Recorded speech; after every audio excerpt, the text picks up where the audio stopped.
तो फिर ये वो 30 बनाने के बाद वाला है ना? हाँ, बनाने के बाद वाला है ना। और फिर मैं फेजेस दिखाता जाऊंगा हर फेजेस में, ठीक है ना। Okay sir. आपसे अगर 5 मार्क का क्वेश्चन पूछा जाएगा तो आप भाई कैसे रिप्लाई करोगे, तो आप ऐसे रिप्लाई करोगे, है ना। आपको रिप्लाई ऐसे ही करना पड़ेगा कि जैसे प्रोफेज था, है ना। तो प्रोफेज का डायग्राम बनाया और प्रोफेज की स्टेजेस बनाई कि उसमें क्या क्या चेंजेस आ रहे हैं। तो आपको ऐसे राइट डाउन करना पड़ेगा, ठीक है। तो सबसे पहले आप लिखो डेफिनेशन, है ना। माइटोसिस की डेफिनेशन लिखो, माइटोसिस होती क्या है। तो माइटोसिस को ये मैं आपको बता ही चुका हूँ कि इसको इक्वेशनल डिवीजन बोलते हैं। तो हमेशा जब भी माइटोसिस होती है, माइटोसिस में, तो हमने ये पढ़ा था कि माइटोसिस को हम कहते हैं इक्वेशनल डिवीजन। इक्वेशनल डिवीजन कहने के पीछे ये रीजन था, ये बात भी समझ चुके हैं कि पहले क्या होता है। अगर मैं सिंपल लैंग्वेज में बोलूं तो माइटोसिस में क्या होता है कि एक मदर सेल होती है। तो पहले एक नॉर्मल मदर सेल है ना, ये मदर सेल है। और चलो पहले मैं बना देता हूँ मदर सेल। तो सिंपली अगर कोई बोले कि माइटोसिस क्या होती है,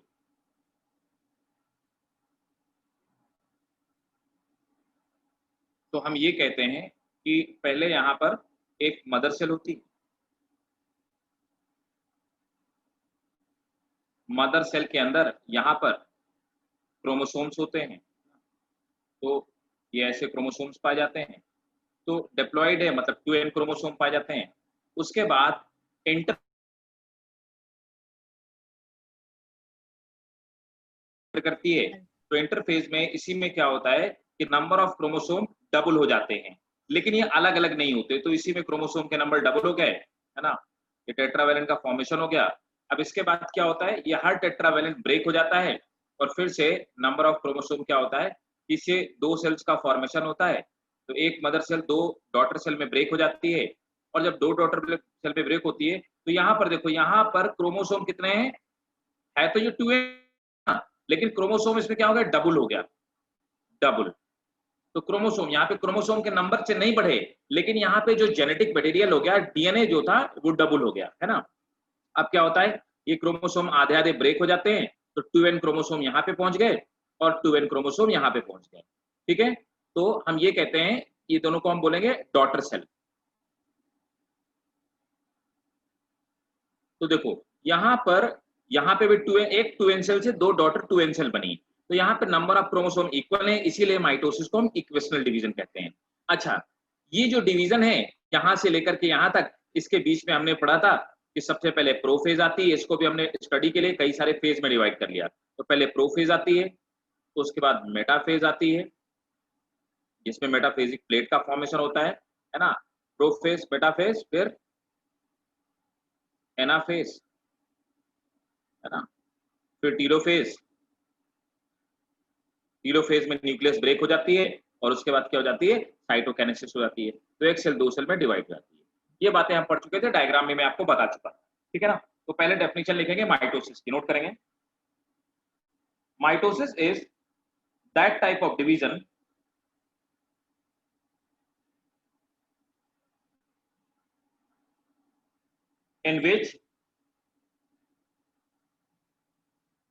in which chromosomes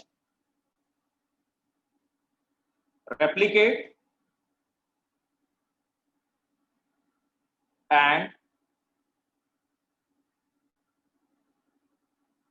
equally distributed and equally distributed into two daughter into two daughter cells.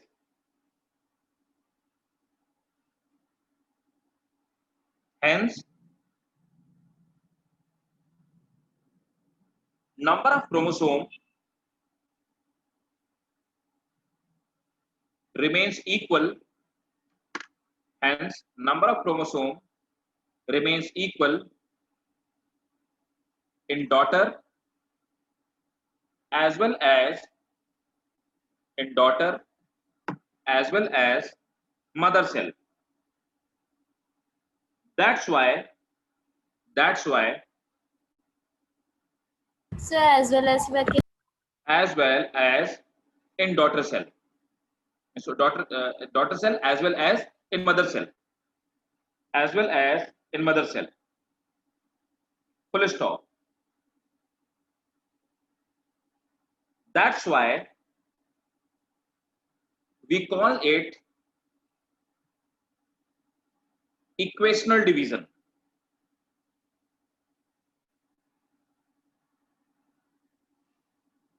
Mitosis occurs in somatic cells. Mitosis occurs in somatic cell. Hence, it is also known. Hence, it is also known somatic cell division. Hence, it is also known somatic cell division. सो ये बताइए. सो मैं मतलब out हो गई थी अचानक से, फिर वहां से आप रिपीट कर देंगे. क्रोमोसोम्स रिमेन्स इक्वल से. Chromosome remains equal in mother as well as daughter cell. Hence, we call it equational division. Full stop. This division occurs in somatic cell. This division occurs in somatic cell. Hence, we call it somatic cell division.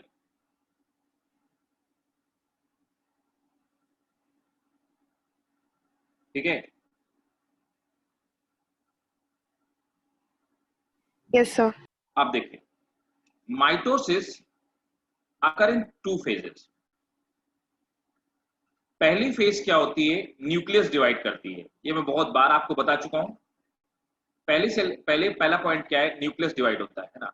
इसको हम बोलते हैं karyokinesis. दूसरा, protoplasm divide होता है, उसको हम बोलते हैं साइटोकाइनेसिस. तो साइटोकाइनेसिस में प्रोटोप्लाज्म या साइटोप्लाज्म डिवाइड होता है, कैरियोकाइनेसिस में न्यूक्लियस डिवाइड होती है ना. तो पहले न्यूक्लियस डिवाइड होती है. क्लियर? तो कैरियोकाइनेसिस का मतलब न्यूक्लियर का डिवीजन. अब जब कैरियोकाइनेसिस होती है तो कैरियोकाइनेसिस मतलब न्यूक्लियस का डिवीजन. अरे करण, ये करण नहीं, इसमें लिख क्यों रहे हो भाई? हाँ, डोंट राइट ओवर हियर. मैं नहीं लिख रहा. You are writing it. Karan ने लिखा.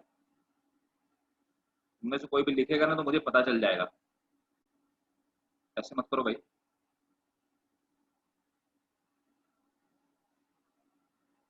Karyokinesis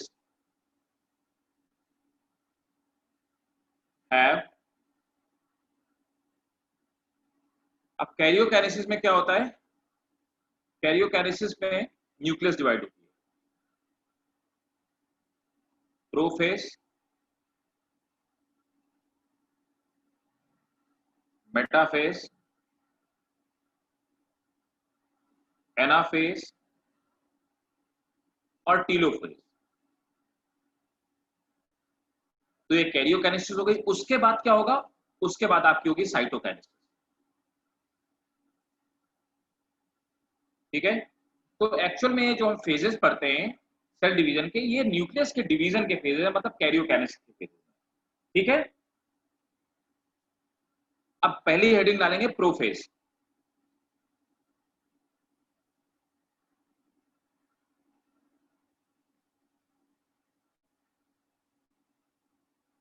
first heading prophase.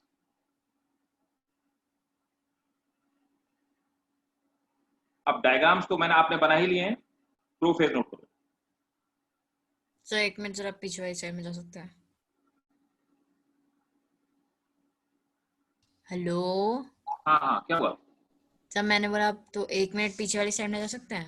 हाँ हाँ सर हाँ हाँ सर हो गया सर, बस एक चीज देखनी थी। सर हाँ हाँ सर बोलो। सर वो हम माइटोसिस का पूरा पाथवे देखते हैं ना सर। माइटोसिस पूरा? वो कल आपने जो 6 डायग्राम हाँ बनवाया वो था पूरा ना। माइटोसिस के पार्ट है। हाँ तो उसमें आपने क्या अगर किया ना, उस एक्चुअली यस उसमें हमने मेटाफेज को 2 पार्ट में डिवाइड किया, early metaphase, late metaphase, yes yes है ना?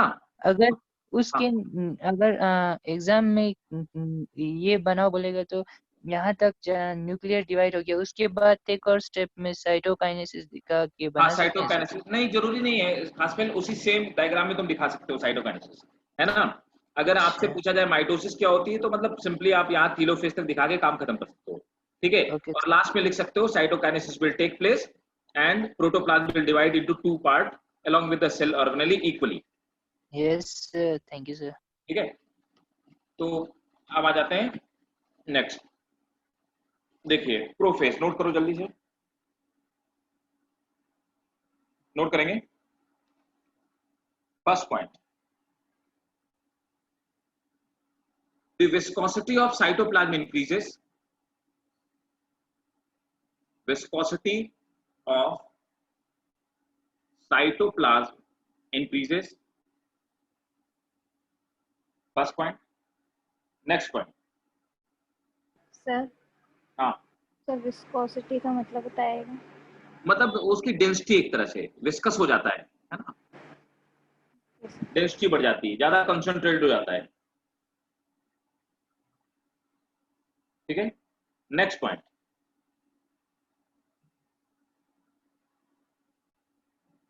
Condensation of condensation of condensation of chromosome take place, condensation of chromosome takes place,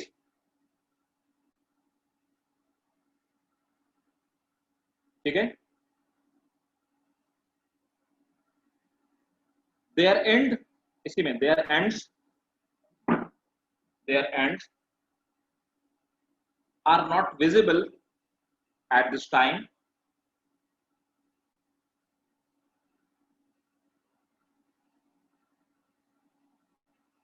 ठीक है? विजिबल की बात क्या है? their ends या ये लिखो they are not visible at this time, मतलब प्रोफेज में क्रोमोसोम्स विजिबल नहीं होते हैं। सर हाँ क्या करो? सर कंडेंसेशन ऑफ क्रोमेटिन कह सकते हैं। हाँ कंडेंसेशन ऑफ क्रोमेटिन कह सकते हैं, बिल्कुल कह सकते हैं। ओके सर यहाँ पर एंड का क्या मतलब था? एंड का मतलब होगा जो एंड होते मतलब आखिरी जो सिरे होते हैं उनके, हाँ, मिड वाला जो their ends। मिड वाला जो पॉइंट होता है हम ऐसे एक्चुअली बनाते हैं, ऐसे बनाते हैं। तो ये काइनेटोकोर वाला जो सेंट्रोमियर वाला पार्ट है तो दिखाई देता है, विजिबल होता है, लेकिन एंड्स वाले पार्ट, एंड वाले पार्ट दिखाई नहीं देते। नोट करेंगे सेंट्रोसोम और सेंट्रियोल, सेंट्रोसोम और सेंट्रियोल start moving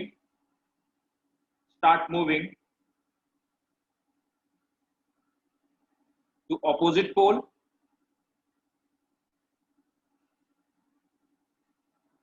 ठीक है? फॉर्मेशन ऑफ, अब देखो सेंट्रियोल मूव करते हैं ऑपोजिट पोल पे, तो सेंट्रियोल में ये तो स्पिंडल फाइबर होते हैं और ये जो बाहर की तरफ निकले हैं aster race,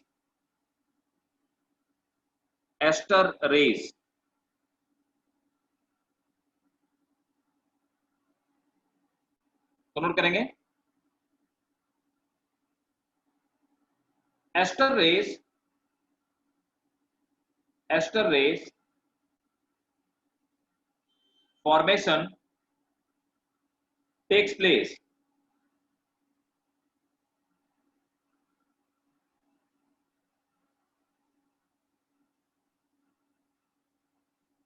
next point,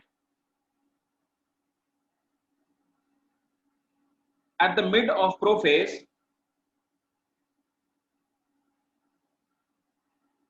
at the middle of prophase, the chromosome become shorter and thicker.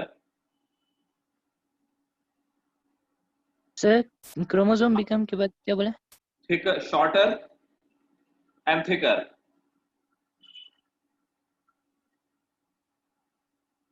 ठीक है. Each chromosome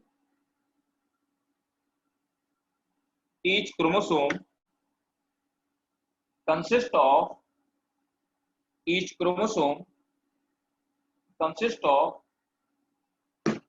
two longitudinal.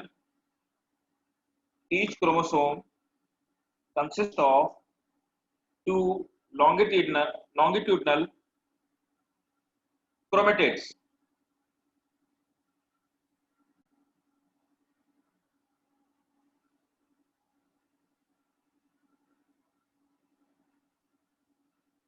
ठीक है. न्यूक्लियोलस और न्यूक्लियाई. सर पहले वाला पॉइंट एक बार रिपीट कर दो. कौन वाला पॉइंट? सर वो each chromosome consist of. Each chromosome consists of sister chromatids.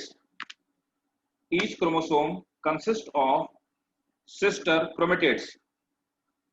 Next point. तो लॉन्गिट्यूडनल और वो सेम है सिस्टर, मतलब हाँ. हम कुछ भी बोल सकते हैं ना दोनों में से. हाँ. ठीक है. Next point. Nucleolus और nuclei degenerate completely. Nucleolus और nuclei degenerate completely.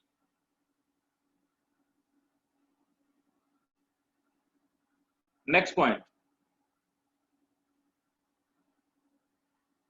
Spindle fiber. कौन लिख रहा है भाई ये? हाँ, who is writing on the board? बताएंगे आप? और लिखने के पीछे पर्पस क्या है ये भी बताएंगे. क्यों लिख रहे हो भाई? I'm unable to understand what is the logic behind it. Writing it down. Please इसको आप erase कीजिए. And this is not good. I am not expecting this kind of behavior from my students. जिसने भी लिखा हो.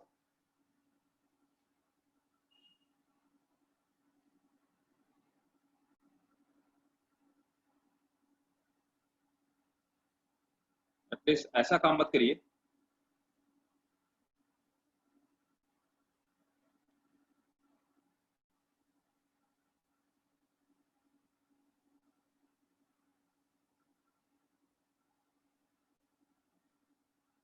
तो मैं क्या लिखवा रहा था?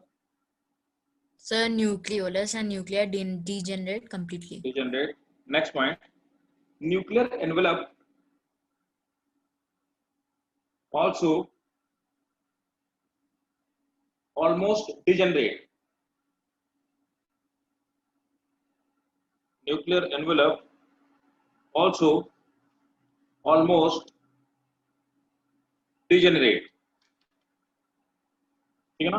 Give me 1 minute. Spindle fibre लिखवाया था आपने. हाँ, spindle fiber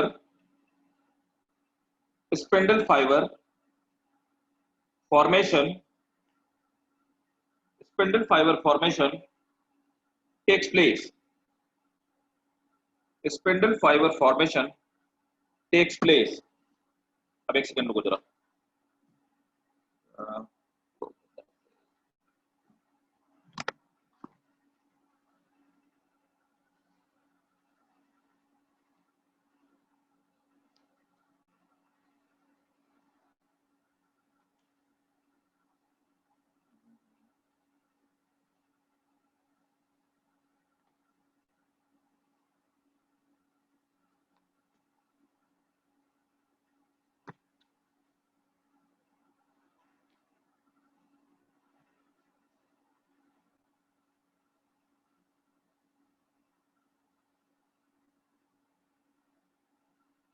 नेक्स्ट हेडिंग डालेंगे मेटाफेज।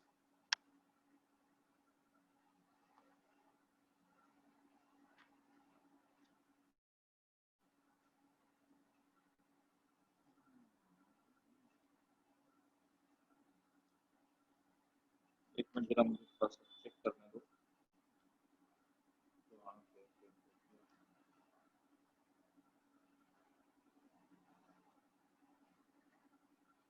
मेटाफेज, हाँ, first point, it is the best stage, मैंने आपको बताया था, it is the best stage to observe the shape, size, it is the best stage to observe shape, size and number of chromosomes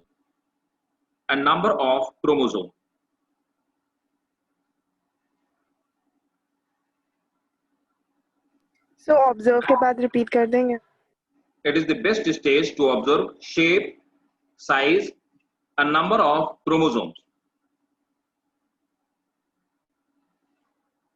This point mark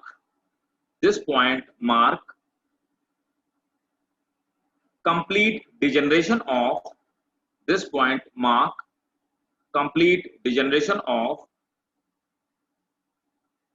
nuclear envelope.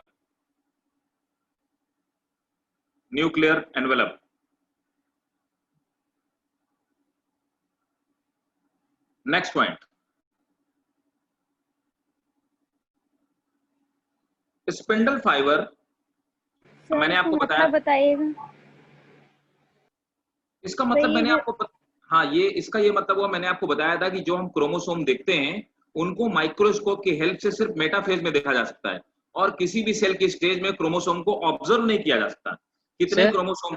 हाँ sir, आपने कहा था chromatin condense होकर chromosome को बनाता है और ये कंडेंसेशन मेटाफेज में होता है, तो फिर हम जहाँ हाँ एक्चुअली जो कंप्लीट कंडेंसेशन होता है, धीरे धीरे कंडेंसेशन शुरू होता है खास फेज, तो मैक्सिमम जो कंडेंस होते हैं वो मेटाफेज में होते हैं क्रोमोसोम। सर, तो फिर प्रोफेज में जो क्रोमोसोम होते हैं हम उन सबको क्रोमोसोम की नहीं क्रोमेटिन कह सकते हैं सर? क्रोमेटिन यार क्या बोलते हैं, क्रोमेटिन क्रोमोसोम में कन्वर्ट होने लगते हैं लेकिन वो इतने थिक नहीं होते कि आप उनको देख पाए। ये सर वो नहीं, प्रोफेज में जो क्रोमोसोम होता है हम उन सब की जगह क्रोमेटिन कह सकते हैं बोले। नहीं क्रोमेटिन यार नहीं कहना चाहिए, मतलब the precise term is chromosome, क्योंकि क्रोमोसोम फॉर्मेशन स्टार्ट हो जाता है। यहाँ पे देखो ना, मैंने एक आपको लिखवाया कि यहाँ पे सिस्टर क्रोमेटिड बनने लगती हैं, ये क्रोमेटिड बनने लगती है, लेकिन ये इतने मोटे नहीं होते कि आप इनको देख पाए, इतने विजिबल नहीं होते, है ना। लेकिन क्रोमेटिन तो आर्म्स तो बनने लगती हैं, तो इनको हम क्रोमोसोम ही कहेंगे। अगर सिर्फ फाइबर के फॉर्म में पड़ा हुआ है तभी आप उसको क्रोमेटिन कह सकते हो। तो यहाँ क्रोमोसोम फॉर्मेशन स्टार्ट हो चुका होता है, ठीक है। नेक्स्ट पॉइंट, तो मैंने आपको कल बताया था कि जो क्रोमोसोम होते हैं, ये क्रोमोसोम की दोनों आर्म्स हो गई, है ना, क्रोमेटिड आर्म्स हो गई, ये आपका सेंट्रोमियर हो गया, और सेंट्रोमियर के ऊपर यहाँ पर एक प्लेट होती है जिसको हम काइनेटोकोर कहते हैं, और काइनेटोकोर से स्पिंडल फाइबर अटैच हो जाते हैं, जो कि इन्हें अपोजिट पोल पे खींच करके अलग अलग दो पार्ट में डिवाइड कर देते हैं। तो नोट करेंगे, spindle fibre get attach to kinetochore. Spindle fiber get attached to kinetochore and bring chromosome on equator. याद आया? मैंने आपको बताया था मैंने आपको बताया था कि मेटाफेज को हम ऐसे पहचानते हैं कि मेटाफेज आ गई। पहली बात तो क्रोमोसोम यहाँ साफ दिखाई देने लगते हैं, और क्रोमोसोम यहाँ पर इक्वेटर में सभी क्रोमोसोम अटैच कलेक्ट हो जाते हैं, और इसको हम बोलते हैं इक्वेटोरियल प्लेट का फॉर्मेशन होना बोलते हैं। तो यहाँ पे इक्वेटर में क्रोमोसोम बिल्कुल मिड में आकर के अटैच हो जाते हैं, ठीक है। तो spindle fibre get attach to kinetochore and chromosome and bring chromosome on equator, ठीक है। तो यहाँ से स्पिंडल फाइबर आते हैं, काइनेटोकोर में अटैच हो जाते हैं, और ये इसको इक्वेटर में ले आते हैं यहाँ पे, है ना। Next point,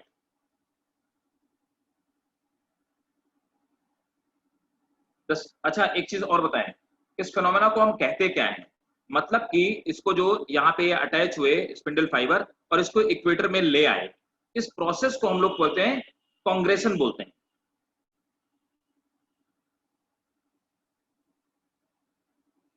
कांग्रेशन, GRESSION, कांग्रेशन।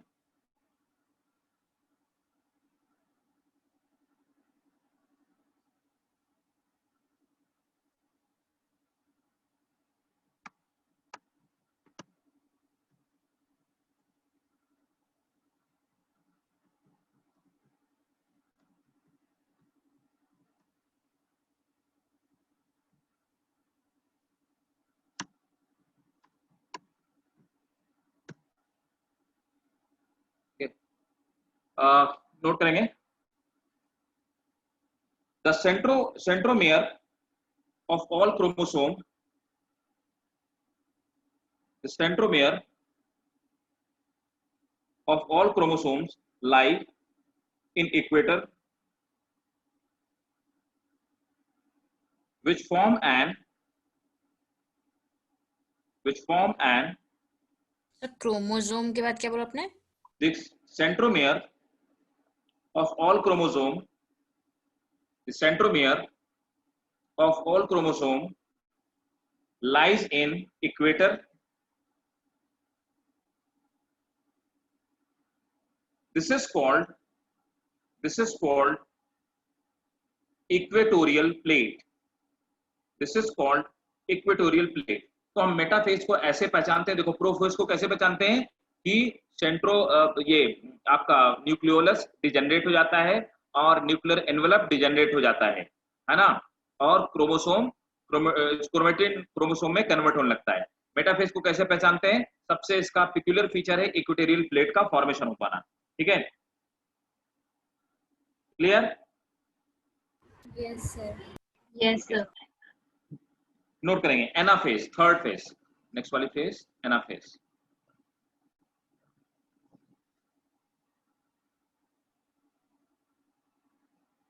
सर जी बताइए। सर एक बार कांग्रेशन फिर से समझा दीजिए। कांग्रेशन का मतलब ये हुआ, मैथ्यू देखो अभी क्या था, जो हमारा ऊपर वाला ये था आपका प्रोफेज था, तो प्रोफेज में क्रोमोसोम्स, देखिए अभी हमने जो डिस्कशन किया, तो प्रोफेज में क्रोमोसोम्स ये क्रोमेटिड्स बन गए, सिस्टर क्रोमेटिड बन गई है ना, लेकिन अभी ये इधर उधर पड़े हुए हैं ना, ये इधर उधर पड़े हुए हैं। अब क्या होता है, स्पिंडल फाइबर का फॉर्मेशन हुआ, स्पिंडल फाइबर ही क्या करते हैं, इनको मूव कराना शुरू कर देते हैं, और इनको मूव करा करके पहली बात तो काइनेटोकोर से अटैच हो जाते हैं नीचे की तरफ, और अब ये क्या करेंगे, इसको मूव कराना शुरू कर देंगे, ये क्रोमोसोम नीचे की तरफ आने लगेंगे और ये कैसे यहाँ पे अरेंज हो जाएंगे। तो इनका इधर उधर कहीं पे मतलब हियर एंड देयर ये जो पड़े रहते हैं, इसके बाद इक्वेटोरियल प्लेट में आकर के अरेंज हो जाना, इस प्रोसेस को हम कांग्रेशन कहते हैं। समझ गए? Yes sir. ठीक है, सिंपली हम कह सकते हैं मेटाफेजिक प्लेट का फॉर्मेशन होना है कांग्रेशन है। अब देखिए next anaphase. This stage is marked by splitting of centromere। अब इसका क्या मतलब समझिए ध्यान से।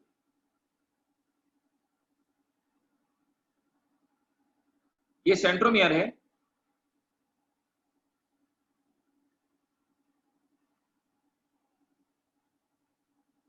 ये वाला पार्ट सेंट्रोमियर है, ये बीच वाला पार्ट जो गांठ के जैसा है, और इसके ऊपर यहाँ और इसके नीचे यहाँ पे, ये दो जगह पे क्या लगा हुआ है, काइनेटोकोर। अब जब स्पिंडल फाइबर काइनेटोकोर की हेल्प से खींचते हैं, तो सबसे पहले क्या होता है, ये बीच वाला जो पार्ट है, ये दो पार्ट में, मतलब जो आपका सेंट्रोमियर है, ये दो पार्ट में डिवाइड हो जाता है, और इधर की तरफ एक सिस्टर क्रोमेटिड और इधर की तरफ एक सिस्टर क्रोमेटिड, ये दोनों सिस्टर क्रोमेटिड एक दूसरे से यहाँ से अलग हो जाती है ना, ये यहाँ से अलग हो जाती है। ठीक, ये ऑपोजिट डायरेक्शन में अलग हो जाती है। ठीक, नोट कीजिए। दिस स्टेज, तो पहला पॉइंट मैंने लिखा है, this stage is marked by splitting of centromere into two. Next point.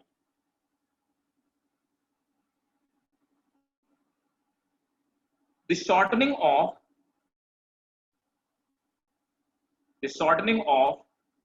spindle fiber occur. क्या? The shortening of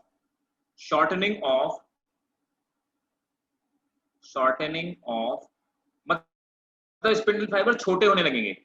of spindle fibre occur.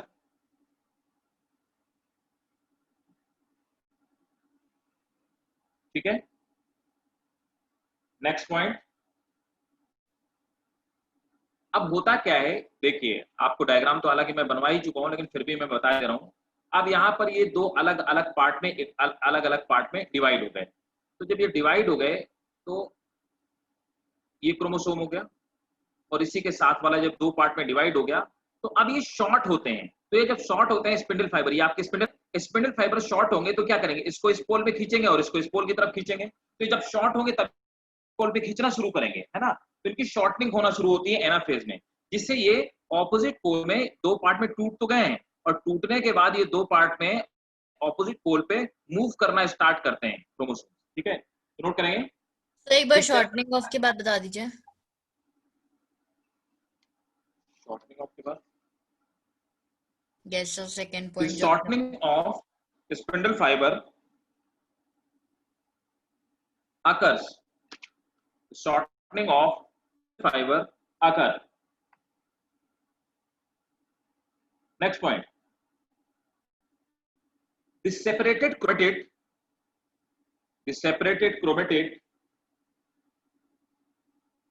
are pulled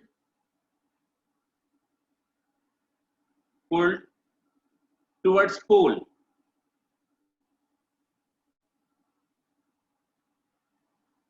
ठीक है. अब देखो, बहुत ध्यान से मेरी बात समझिए, ये नीट का यही पॉइंट है. अगर क्रोमोसोम ऐसा है, ये कैसा है, अगर ये कैसा क्रोमोसोम है, मेटासेंट्रिक है कि नहीं. अगर ये मेटासेंट्रिक है तो जब ऊपर की तरफ जाएगा तो कैसा शेप बनाएगा, वी शेप बनाएगा. अगर ये सब मेटासेंट्रिक है तो ऊपर की तरफ जब जाएगा तो जे शेप बनाएगा. बहुत ध्यान से मेरी बात सोचते हैं ना. यहाँ पे वी शेप बनाएगा अगर मेटासेंट्रिक है. अगर ये सब मेटासेंट्रिक है तो जे शेप बनाएगा. अगर ये सर, टीलो, हाँ सर वो मेटासेंट्रिक कैसे हो गया, वो तो बीच में है नहीं. बीच में है ना, ये बीच में नहीं है. ऊपर वाला दो कहाँ बीच गया में नहीं सर? क्या? अरे मेरे भाई, ये ऐसा नहीं है, इस अच्छा तरह का नहीं वो है. है ऐसे तब और है. क्या, तो बीच में है तो मेटासेंट्रिक ही तो है. अच्छा अगर ऐसे है. मेटासेंट्रिक है तो ऊपर की तरफ जाते समय वी शेप बनाएगा. अगर सब मेटासेंट्रिक है तो जे शेप बनाएगा.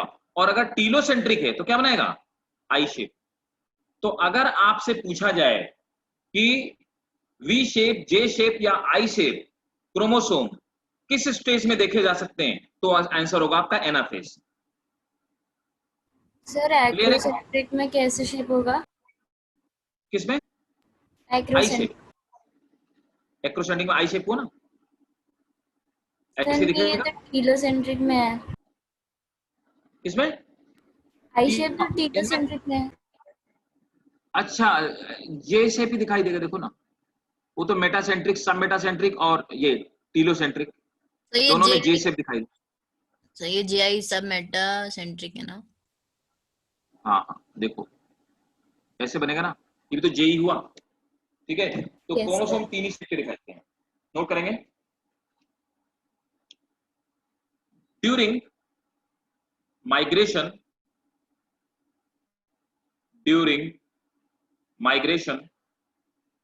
chromosome appear V shape, J shape और I shape.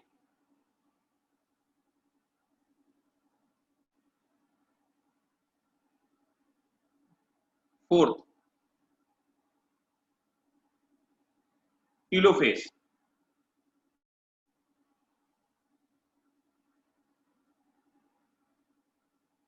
नोट करेंगे। First point,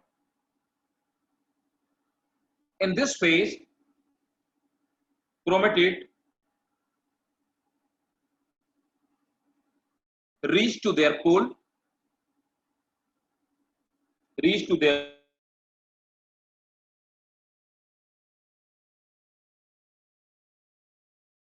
hello spindle fiber। हाँ, सर, आपकी आवाज ब्रेक हो रही है। इंटरनेट तो मेरा सही आ रहा है। Yes sir, reach to there के बाद आपने क्या बोला? यस सर, आया ही नहीं। In this stage chromatid reach to poles,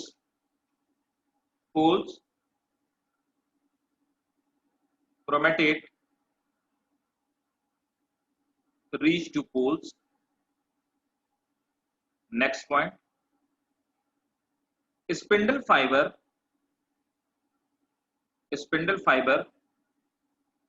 degenerate,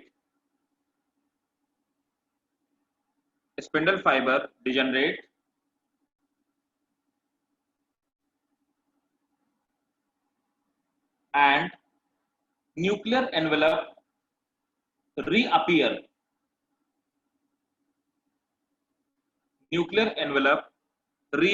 ठीक है ना, दोबारा से बन जाता है, जो कि प्रोफेज में गायब हो गया था। Nuclear envelope reappear. Sir, next point, हाँ, स्पिंडल फाइबर डिजेनरेट के बाद क्या है? And nuclear envelope regenerate. Next point, sir nuclear envelope degenerate कहा आपने? मेरे भैया रीजनरेट दोबारा बनेगा ना, डिजेनरेट तो पहले हो गया था। सर ताऊ। हाँ, रीजनरेट, ठीक है। Next point, nucleolus,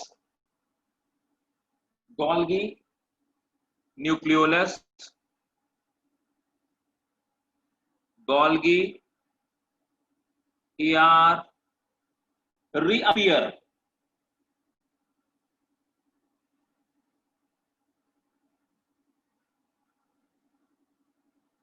It is the last phase of karyokinesis. It is the last phase of karyokinesis. It leads to cytokinesis. It leads to cytokinesis। तो माइटोसिस हो गया। अब हम लोग आगे चलते हैं मियोसिस में, ठीक है। इसके पहले इसकी जरूरत क्या है, मतलब इसका सिग्निफिकेंस क्या है, वो जरूर लिखिए। तो नोट करेंगे। सर आपने आखिरी ये बोला ना, इट लीड्स टू साइटोकाइनेसिस। हाँ, नेक्स्ट एक हेडिंग डालो इसी में, माइटोसिस में, सिग्निफिकेंस ऑफ माइटोसिस। इसकी आवश्यकता क्या है, जरूरत क्या है, मतलब सिग्निफिकेंस क्या है।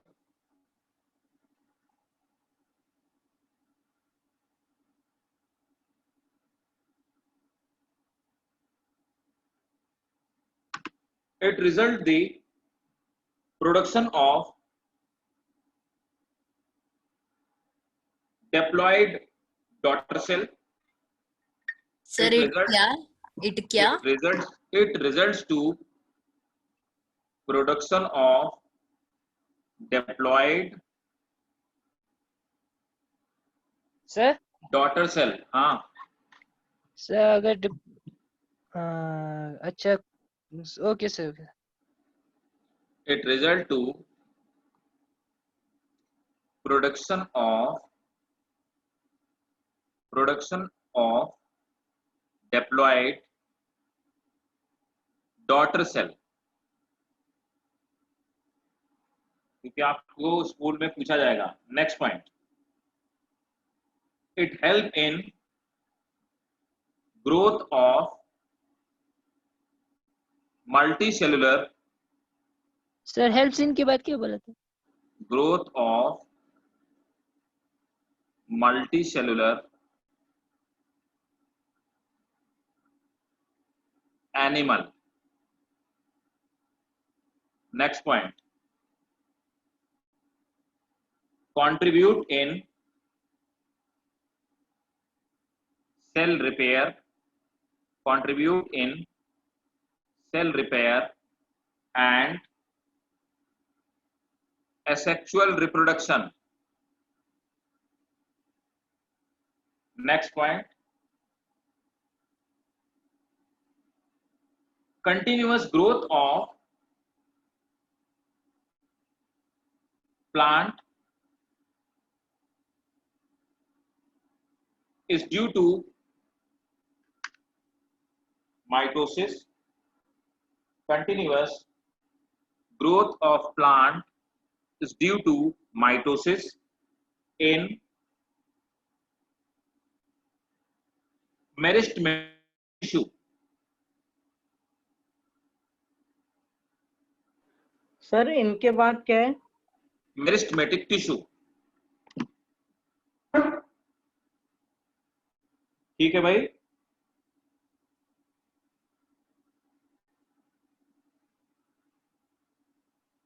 सर हाँ, सर ये चैप्टर और कितना है? ये तो बहुत छोटा चैप्टर है यार। मियोसिस है इसमें, और कुछ नहीं। अच्छा सर, काफी थोड़ा बड़ा अच्छा लग रहा था। कुछ बड़ा नहीं है, बड़ा तो भाई साहब ये है, क्या कहते हैं, वो वाला बायोमोलिक्यूल्स। बायोमोलिक्यूल। ठीक है,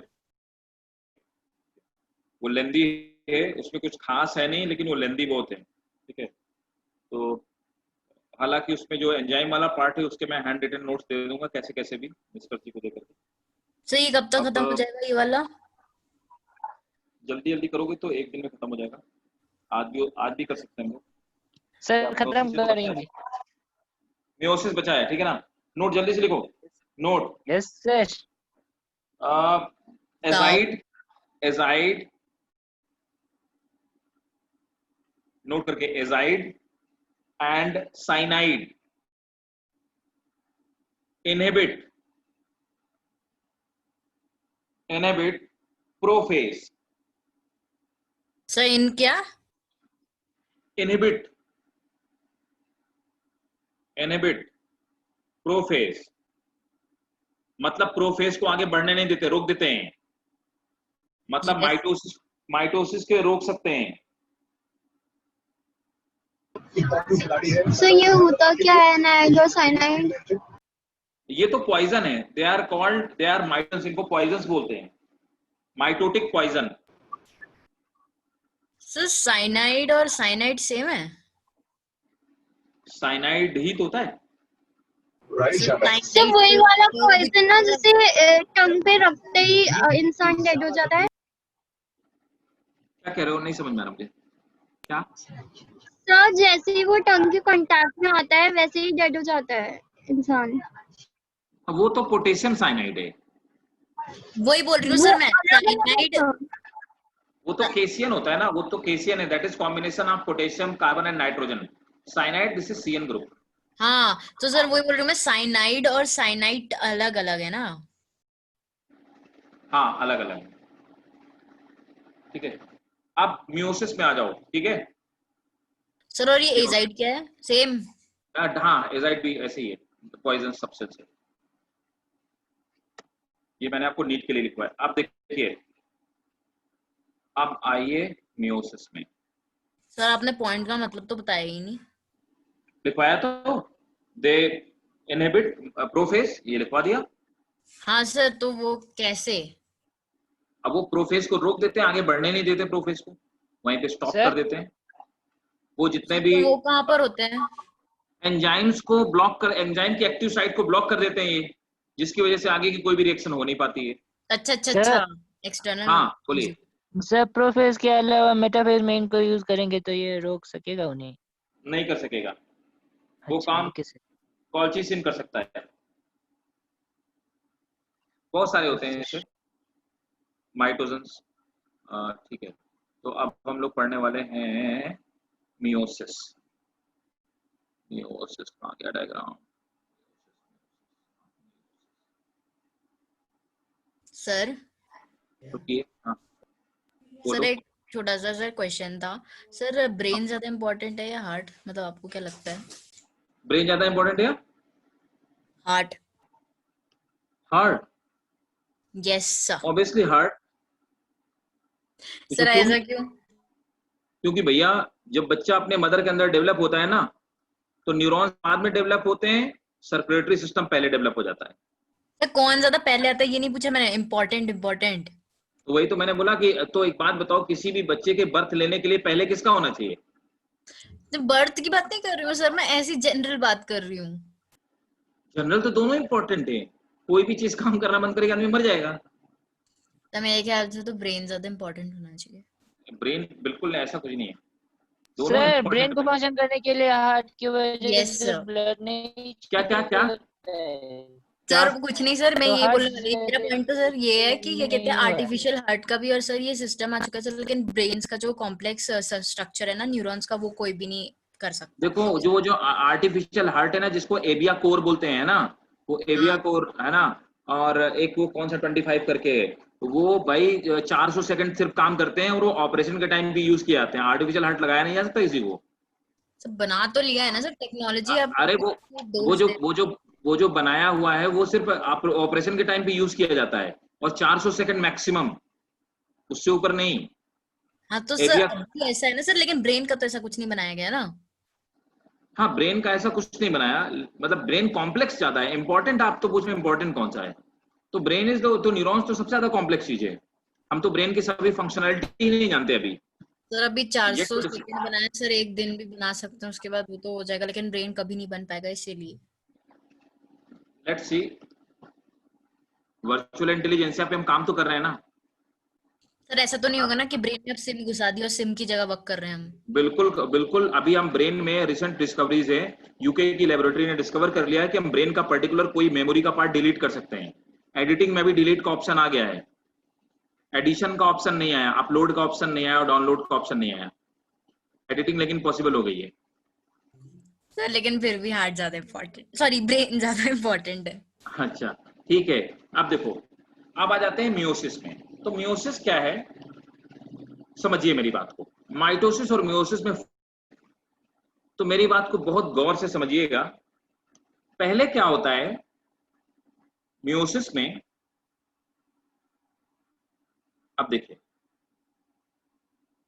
यहां पर ये क्रोमोसोम है, डिप्लॉइड क्रोमोसोम।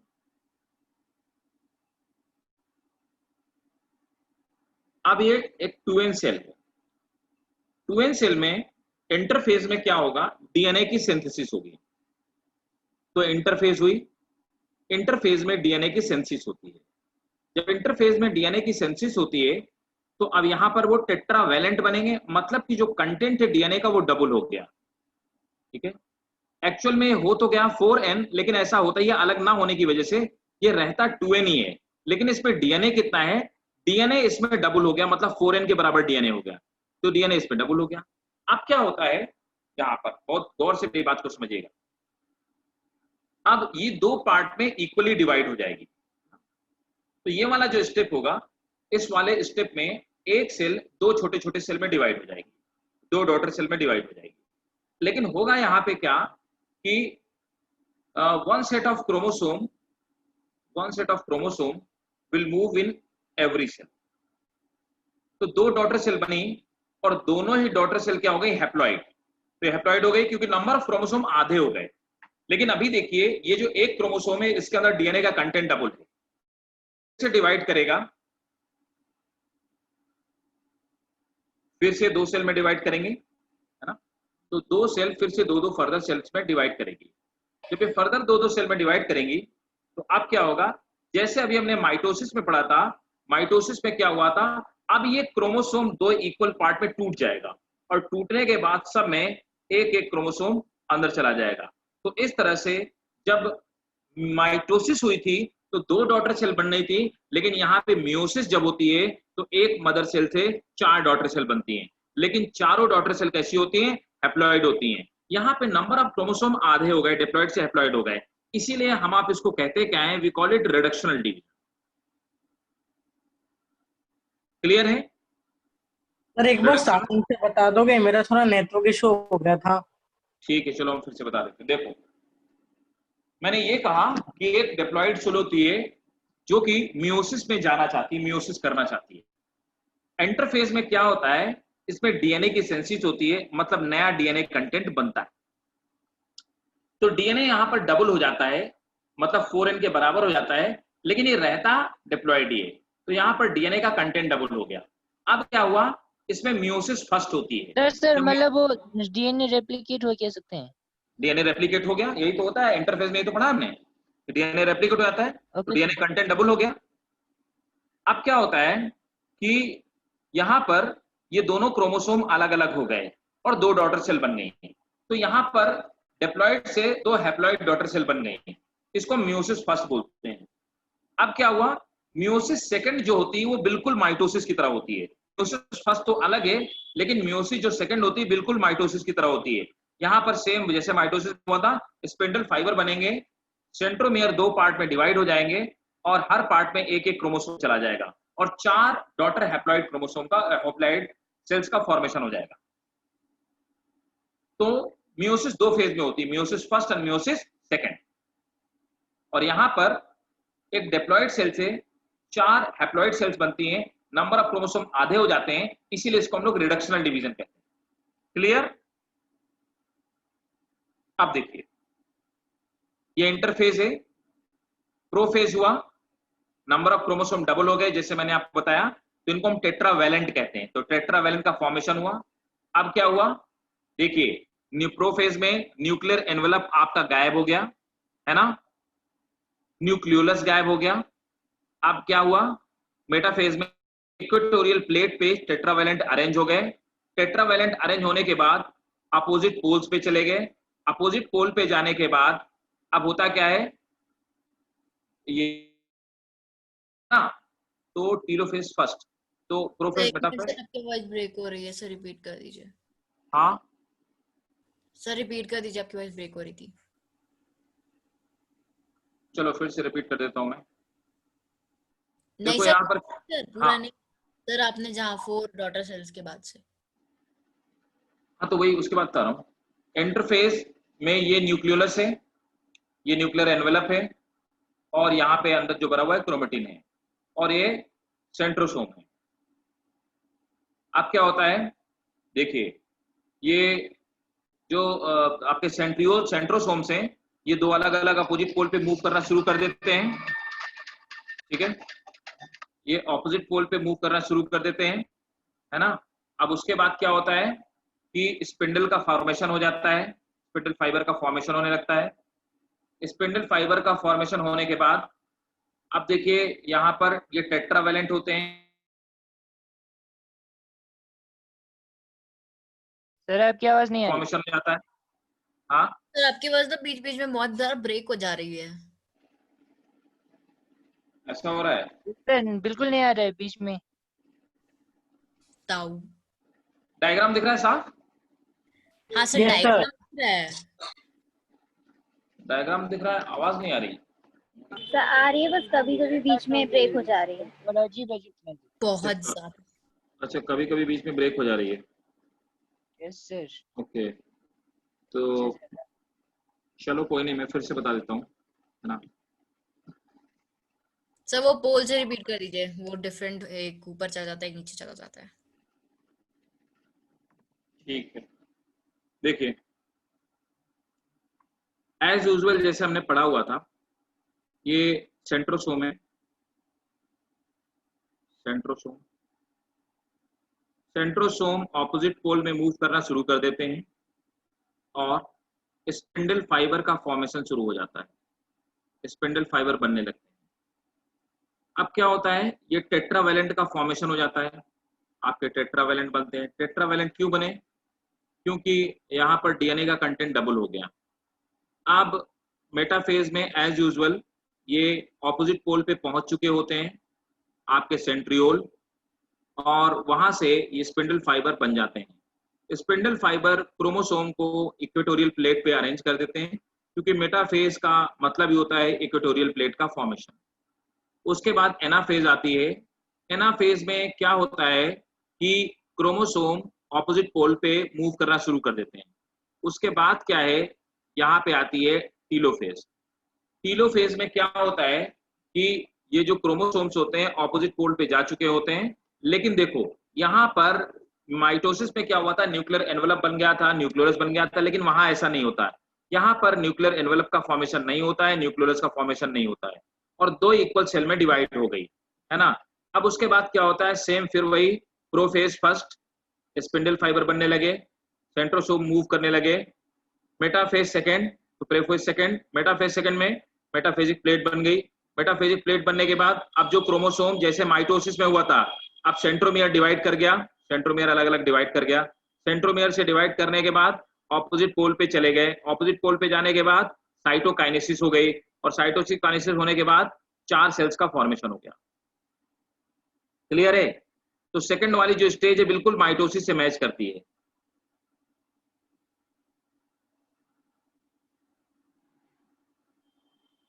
नोट कर लिया? 1 मिनट सर, ये बना लूं बस। ठीक है।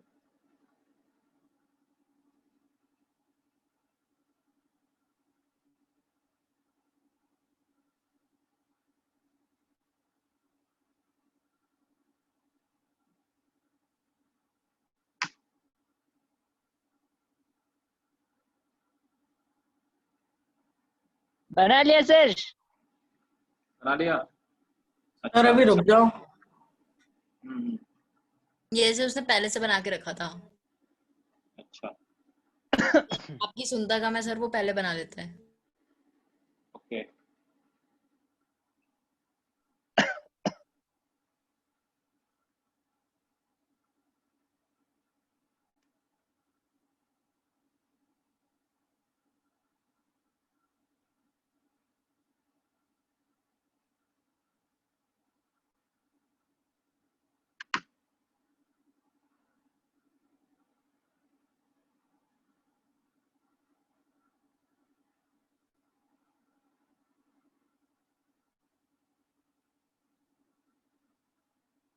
सर हम्म, वो नीचे वाला सेम है सर, वो सबसे कौन सा?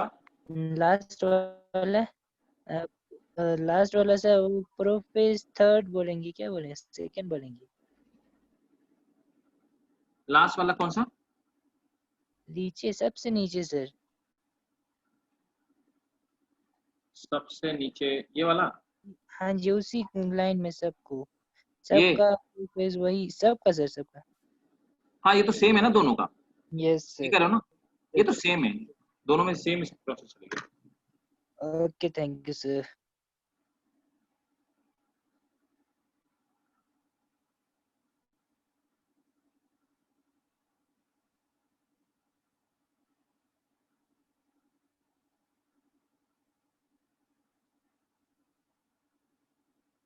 Done sir. डन कर लिया सबने? नहीं सर, अभी टीलो फेज पे हूँ मैं बस। अच्छा,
चलें स्टार्ट करें?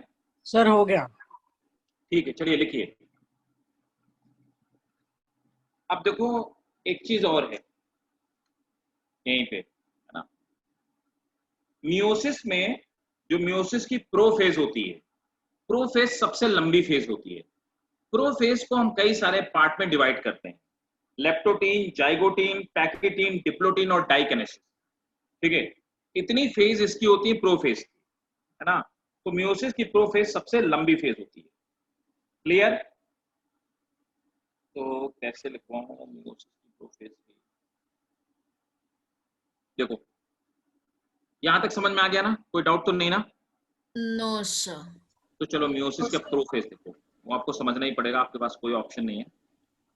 मियोसिस की प्रोफेज, चलिए let me start diagram. Sir ये लास्ट टॉपिक है ना? हाँ, लास्ट टॉपिक है। सर इसके बाद हम क्या शुरू करेंगे?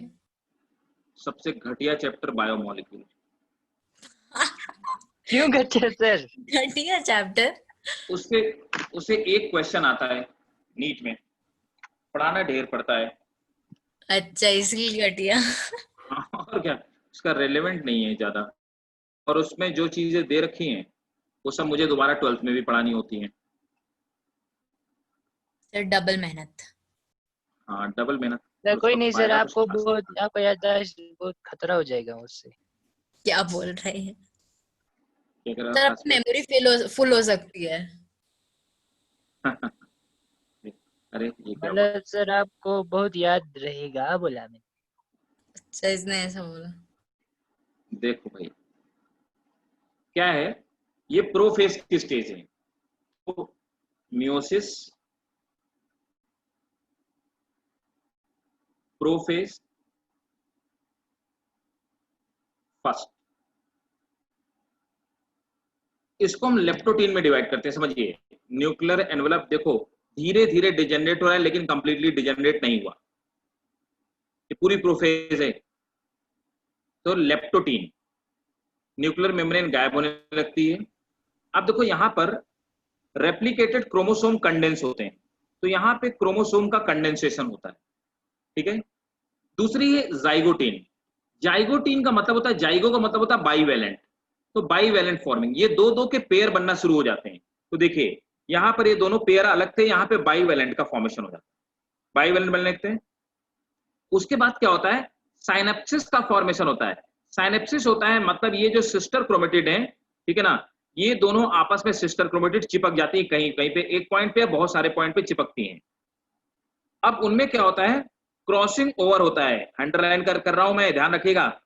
तो पैकेटीन में क्रॉसिंग ओवर होता है, मतलब क्रॉसिंग ओवर का मतलब होता है वो दोनों अपने आर्म्स जो होते हैं एक दूसरे के एक्सचेंज करने लगते हैं। ठीक है, ये देखो यहां पे दोनों के आर्म्स एक्सचेंज हो गए। अब यहां पर क्या होता है, क्रॉसिंग ओवर कंप्लीट हो, इसको साइनेप्स बोलते हैं, है ना, दोनों का आपस में मिलना, साइनेप्स। उसके बाद क्रॉसिंग ओवर का मतलब होता है ये दोनों के आर्म्स का एक्सचेंज हो जाना। ठीक है, crossing over is exchange of arms, तो आर्म्स का एक्सचेंज हो जाना। साइनेप्सिस, दोनों का पेयर फॉर्मेशन हो जाना। इसके बाद क्या होता है, क्रॉसिंग ओवर कंप्लीट हो जाती है। अब ये जो दोनों का ये जो स्ट्रक्चर है ना, इसको हम बोलते हैं साइनेप्टोनिमल कॉम्प्लेक्स। ये साइनेप्टोनिमल कॉम्प्लेक्स मतलब कि जो दोनों का क्रॉसिंग ओवर वाला, दोनों का ये एक्सचेंज, जो दोनों को चिपके होना, ये डिसोसिएट होना शुरू हो जाता है, और जब प्रोफेज एंड होती है तो दोनों एक दूसरे से अलग हो जाते हैं। तो मियोसिस की प्रोफेज में ये जो क्रॉसिंग ओवर हो जाती है, ये क्रॉसिंग ओवर टेक प्लेस होती है। इसी क्रॉसिंग ओवर की वजह से दो भाई बहन या दो बहनें या दो भाई, एक ही माँ बाप के बच्चे एक जैसे नहीं दिखाई देते हैं। This is the actual reason. मैं आपको बहुत, सर ये बनाना तो नहीं है ना? भैया ये बनाना पड़ेगा और कोई चारा नहीं आपके पास। ये पूरा सर अभी आप पढ़ोगे, आपके 12th तक काम आएगा ये। अच्छा सर 12th में नहीं बना सकते? 12th में मतलब ये मियोसिस माइटोसिस नहीं है, लेकिन इसका रेलेवेंस है जेनेटिक्स में। ठीक है, ये बना लो, ये बहुत अच्छा डायग्राम है, आपको इतना बढ़िया डायग्राम मिलेगा नहीं। Yes sir. सर एक और चीज सर, क्रॉसिंग ओवर के नीचे आपने क्या लिखा है, वो कट रहा है क्योंकि exchange of arms, exchange of arms. आपने इतना ज्यादा लिखा है, कुछ भी नहीं दिख रहा है। एक्सचेंज ऑफ आर्म्स, नोट कर लो।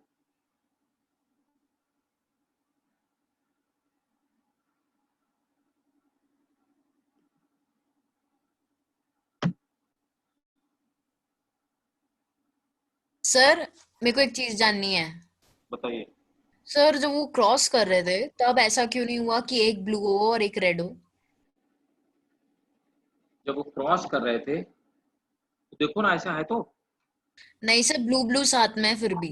क्रॉसिंग में ऐसा कुछ दिख रहा है थोड़ा बहुत, लेकिन क्रॉसिंग ओवर में तो दोनों एक्सचेंज हो गया ना। देखो ना, इस पे रेड वाला पार्ट आ गया, इसमें ब्लू वाला पार्ट आ गया। सर थोड़ा सा आया है। तो वो जितने पार्ट में क्रॉसिंग ओवर होगा, ऐसे जरूरी तो नहीं क्रॉसिंग ओवर पूरे में आ जाए। क्रॉसिंग ओवर 10-15 जीन्स के लिए हो सकती है, 100 जीन्स के लिए, पूरी आर्म्स में हो सकता है। क्रॉसिंग ओवर पूरी आर्म्स का थोड़ा ना होता है, छोटे से टुकड़े का भी हो सकता है। तो तभी क्या थोड़ा होता है? सिस्टर्स का थोड़ा चेहरा मिलता होता है थोड़ा सा। तो वो जितने क्रोमोसोम ज्यादा, जितना क्रॉसिंग ओवर कम होगी, उतनी सिमिलरिटी ज्यादा होगी। ट्विंस अच्छा। ट्विंस एक ही जैसे दिखाई देते हैं मतलब उनमें बिल्कुल नहीं होती है? क्योंकि वो ट्विंस एक जैसे दिखते हैं जो एक ही जाइगोट के 2 पार्ट में टूट जाने से बनते हैं। सर मतलब उनमें नहीं होती है ना? नहीं होती बिल्कुल भी? बिल्कुल नहीं होती है।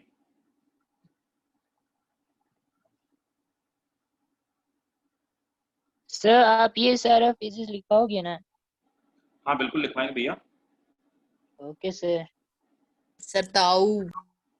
लेकिन ये क्या कहते हैं, वैसे बिना लिखे भी आप लिख सकते हो इसको, रिप्रोड्यूस कर सकते हो डायग्राम से बिना आप, लिखे कैसे? है ना।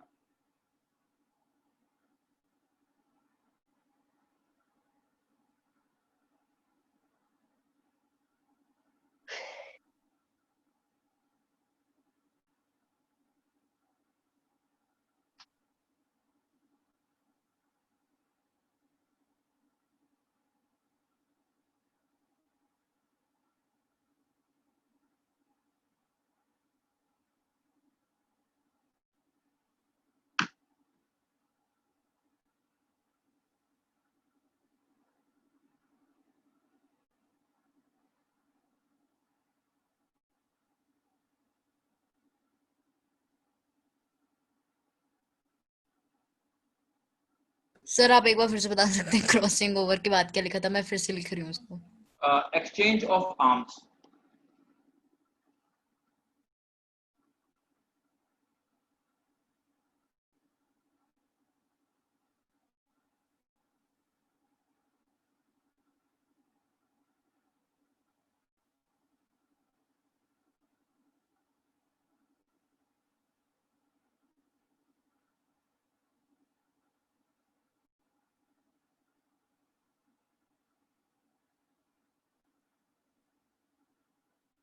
सर वो डिप्लोटिन वाले फेस में क्या लिखा है? CHI? क्या? डिप्लोटीन वाले में? डेप्लोटीन में काइजमेटा बोलते हैं इसको, काइजमेटा। सर काइजमेटा का होता है जो कैंची जैसा स्ट्रक्चर होता है ना, क्रिस क्रॉस स्ट्रक्चर, उसको हाँ सर। काइजमेटा बोलते हैं। काइजमेटा। तो सिर्फ हम काइज्मा लिखेंगे चलेगा? काइजमेटा फॉर्मेशन लिखो, काइजमा गलत है। CHA, इसी में काइजमाटा, MATA कर लेना बस। काइजमाटा फॉर्मेशन। काइजमाटा लैटिन वर्ड है, उसका मतलब होता है कैंची जैसा स्ट्रक्चर।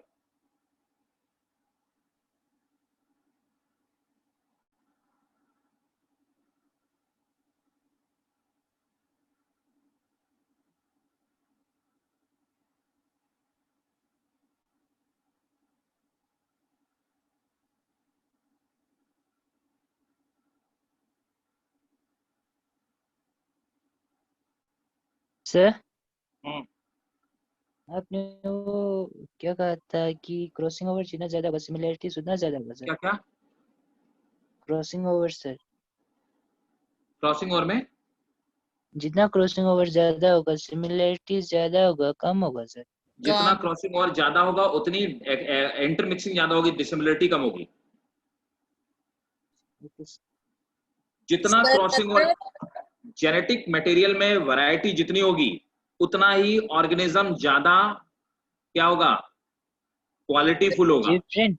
तो जितनी आपने ये बोला था सबसे पहले कि जितना क्रॉसिंग ज्यादा होगी उतनी डिसिमिलरिटीज होंगी। उतनी ही डिसमिलिटी होगी और उतना ही ज्यादा ऑफस्प्रिंग क्वालिटीफुल होगा, उतना ही डिजीज रेजिस्टेंट होगा, उतना ही साइकोलॉजिकली, फिजिकली, फिजियोलॉजिकली स्ट्रांग होगा। सर स्ट्रॉन्ग की बात कहाँ से आ गई इसमें? आई अरे फिजिकली, फिजियोलॉजिकली, साइकोलॉजिकली स्ट्रांग होगा जितना ऑफस्प्रिंग। अच्छा वैसे नॉर्मल होगा ऐसे बोल रहे हैं सर, मेरे को लगा स्ट्रॉन्ग हो जाएगा एकदम से। अरे सर ना जितनी क्रॉसिंग ओवर होगा उतनी सिमिलैरिटीज होंगी। नहीं बेटा, जितनी क्रॉसिंग ओवर होगी उतनी डिसमिलरिटीज होंगी, उतने डिफरेंसेस होंगे। Okay sir. सर मतलब आपका मतलब था स्टेबल होगा, स्टेबल होगा सब चीज। देखो सर स्ट्रॉन्ग का क्या मतलब हुआ यहाँ पर? सर स्टेबल ही हुआ ना। तुम भी ना, देखो समझाता हूँ। क्या हो गया? क्रॉसिंग ओवर जब होती है, समझो मेरी बात को, कैसे बताऊं, देखो अगर हमारा क्लोन बनाया जाए ना, समझे, हमारा क्लोन, तो उसका जेनेटिक मटेरियल हमारे जेनेटिक मटेरियल से मिलता होगा। हाँ सर मिलता होगा। क्लोन्स आपस में डिजीज रेजिस्टेंट नहीं होंगे। मेरा क्लोन मुझसे फिजिकली ज्यादा पावरफुल नहीं हो सकता है, हाँ सर। उसकी फिजियोलॉजी मेरे बराबर स्ट्रांग नहीं हो सकती है।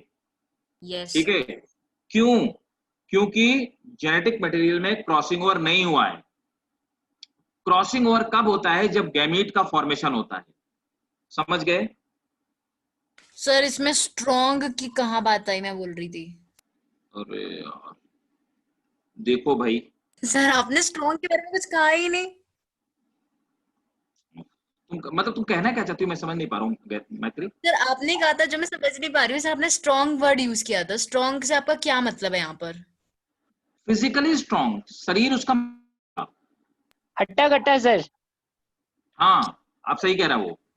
क्यों हट्टा कट्टा होगा सर? जैसा उसका क्या कहते हैं क्लोन, मतलब जैसे उसका सपोज जैसे भाई बहन जो भी है वो सिबलिंग होगा वैसे ही तो होगा, तो सेम ही तो होगा लगभग, उससे ज्यादा थोड़ी ना हो सकता है। नहीं नहीं नहीं नहीं, बहुत सारे जीन की फंक्शनलिटी पे फर्क पड़ता है। कभी कभी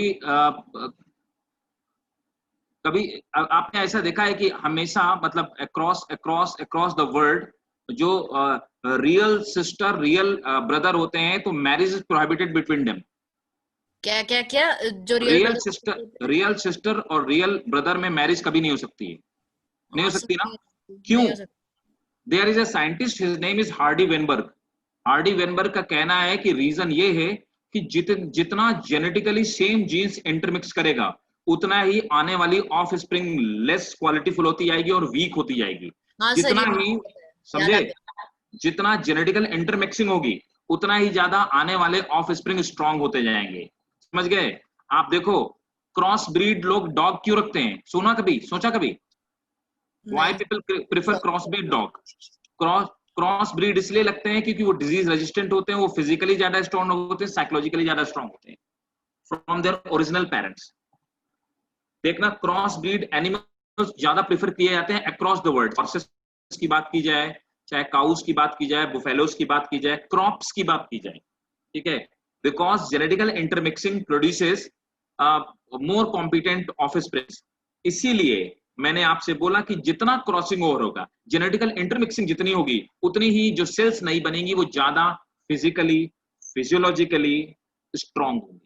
yes sir, yes sir, yes sir. तो आपने ना सर क्रॉस का वर्ड यूज नहीं किया था, तभी मैं सोचूं मैं कंफ्यूज कैसे हो गई सर, आपने क्रॉस का वर्ड यूज नहीं किया था। अरे यहाँ पे क्रॉसिंग ओवर तो हो ही रही ना, समझो बात को।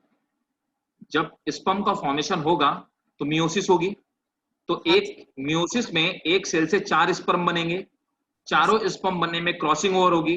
जब क्रॉसिंग ओवर हो जाएगी तो चारों स्पर्म ज्यादा क्वालिटीफुल होंगे, इसीलिए जो सेक्सुअल रिप्रोडक्शन से ऑर्गेनिज्म बनेंगे वो ज्यादा बेहतर होंगे। क्लोनिंग में क्या होगा, और क्रॉसिंग ओवर नहीं हो पाएगी, जिससे जेनेटिकल इंटरमिक्सिंग नहीं होगी, तो क्लोन अपने फादर से के बराबर स्ट्रांग नहीं होंगे, लेकिन जो सेक्सुअल रिप्रोडक्शन से ऑफस्प्रिंग बनेंगे वो अपने पेरेंट्स से ज्यादा क्वालिटीफुल होंगे। आप समझे? ये चलो लास्ट नोट सेंटेंस, डायग्राम सब, तो ये लास्ट वाला सेंटेंस आपने बोला पेरेंट वाला, वो अपने पेरेंट्स से ज्यादा क्वालिटीफुल होंगे नहीं मतलब ऑफस्प्रिंग्स। पूरा रिपीट कर दीजिए। हाँ नहीं, आपने पूरा आधा सेंटेंस बोला सर, पूरा वाला जो आपने बोला था ना। पूरा तो बोला भाई, सर क्लोन्स विल जब बी क्या लेस होगा तो स्ट्रॉन्गर। क्या होगा। अच्छा चलो नोट करो, बाद में बताऊंगा, जल्दी नोट करो। देखो कितना टाइम हो गया, नोट कर लिया सबने? यस हाँ सर। सर 8 मिनट है। Meiosis,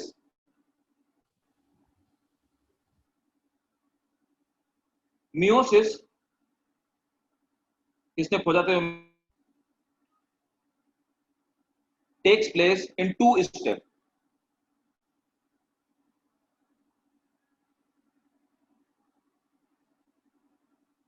meiosis first and meiosis second. Meiosis first and meiosis second. Full stop. In the process of meiosis,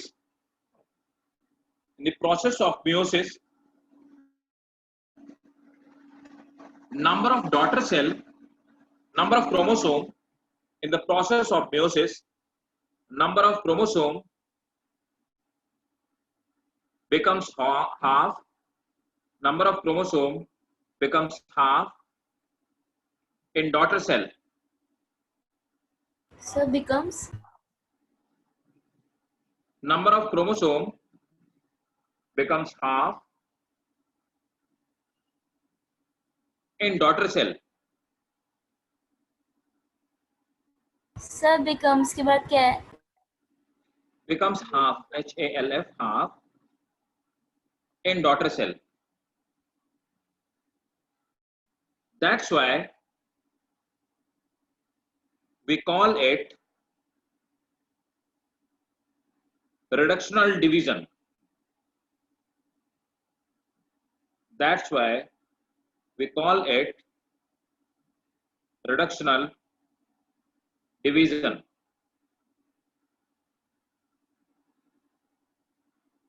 Full stop.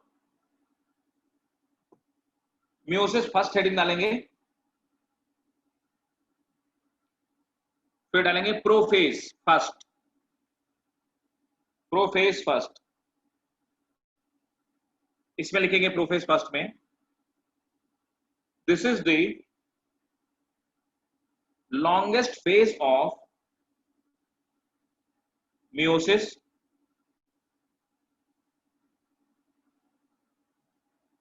It require 90% total time of, it require 90%, it require 90% total time of entire meiosis. अब डालेंगे first leptotene, तो पहली heading डालेंगे A, leptotene. In this stage, chromosome short. Break. In this stage, leptotin. In this stage, chromosome becomes short. Sir Next become point. Short कहा आपने? Chromosome becomes short, SHORT, short. Okay Next point. Chromosome remains irregularly arranged.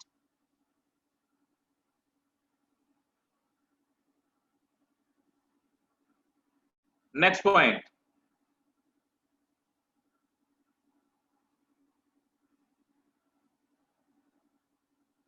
Nuclear membrane start degenerating. B, zygotene,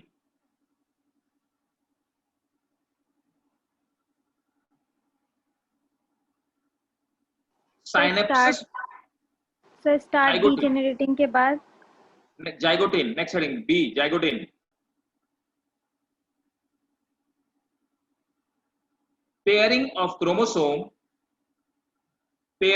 chromosome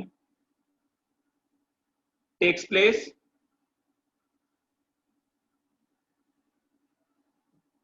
this result